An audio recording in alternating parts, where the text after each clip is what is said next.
How to clear cache on MEXC application. Hi everyone, welcome back to another video from Finance and Crypto Guide.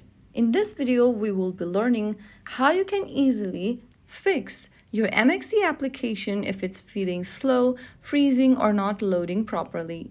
The first thing you want to do is to launch open the MEXC application on your device, and once you're inside the home screen logged into your account, go ahead and click on your profile icon at the top left corner.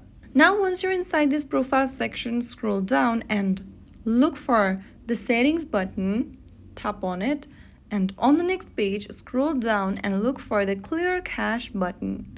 Once you spot the button, click on it and click on confirm.